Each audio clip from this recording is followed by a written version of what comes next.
There's a lot of sitcoms that I've enjoyed over the years, and when you really fall in love with these shows, it's never easy to see them come to an end. And well, if you're a Wiffle Ball fan, we lost a show, and probably one of the best sources of content to come to the community ever, just period. So let's talk about it.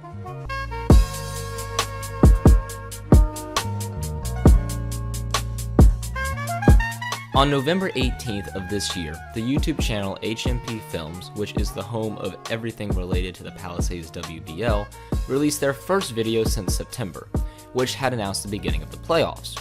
As expected, this new video was a recap of those playoffs leading to the championship and the whole season really. This was nothing new per se. If you've been a viewer of the show since its inception in 2009, you will know the basic formula of the show, of taking each month of the PWBL season and giving an ESPN-like summary of how every team performed. This highlight recap style would be used for their playoffs, championship, and even off-season awards.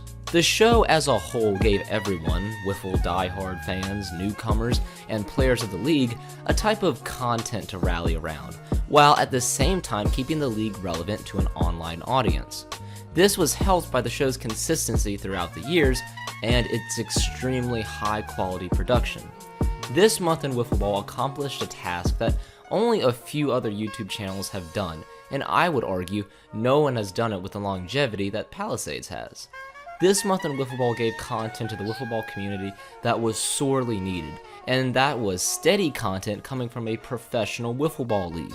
It gave fans a spotlight into the league like never before. This is one major reason that Palisades ranked #1 on my top 5 Wiffle Ball leagues list.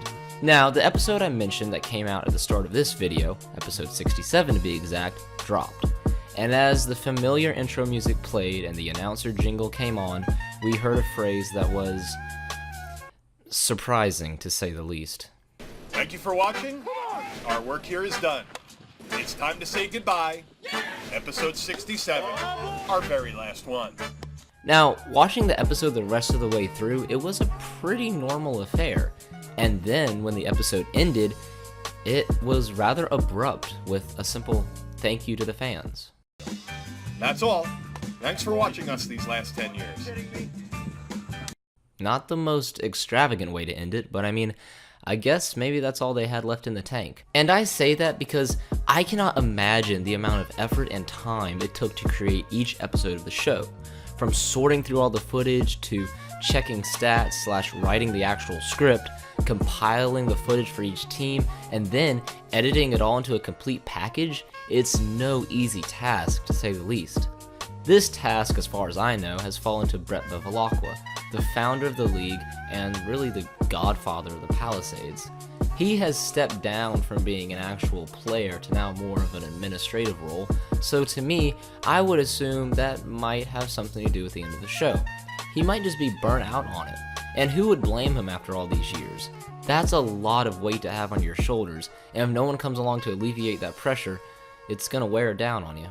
Now, I haven't yet reached out to anyone in the Palisades world to find out what's gonna happen, mainly because it's not really my business. These guys have been running one of the best Wiffle Ball leagues ever for years, and I don't think they plan on just shutting down anytime soon. But that being said, I don't have an answer to why the show's over. Honestly, I don't know if anyone does.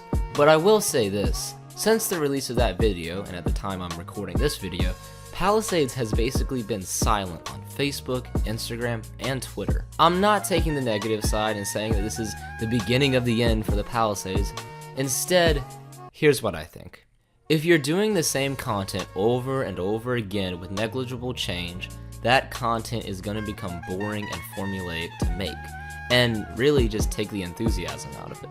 With ending the show, Palisades could just be writing a new chapter in league history. Ending the show could just open up new avenues that could bring more fans to the league, because admittedly, the show's popularity has seen a substantial drop-off in viewership in the past years. Another factor that could have caused the decision to cancel the show. I don't think the Palisades Wiffle Ball League is going anywhere, and I very much hope that their YouTube channel isn't going anywhere either, because it does bear a lot of importance to the Wiffle Ball community. A lot. And as for 2019, who knows what Brett Bevilacqua has up his sleeve, or whoever will hopefully take the lead for their video content. Because if they are deciding to change the style of content, that could be a great change, and destroying that formula of the show will provide some new and exceptionally better content for Wiffle fans to enjoy. But these questions I bring up will most likely remain unanswered until we roll into the 2019 season, which is right around the corner. So, I hope you guys are ready, and one way you can get ready is by subscribing to this channel, home of Wiffle Statement and SPW. And if you are subscribed already, then tell someone new about the channel. I would greatly appreciate it, fellas. Thank you to all of you subscribers, you guys are amazing. And I'm sure most of you, if not all, are familiar with the Palisades. However, if you made it to the end of this video and you aren't familiar with them, I've linked to their channel and social media in the description, so be sure to hit them up. Gonna wrap up the video here, boys. Hope you guys enjoyed it. Get out there and play some whiffs. Let me know your thoughts below in the comments on this topic, and I will be talking to you guys soon. Goodbye. Yondo.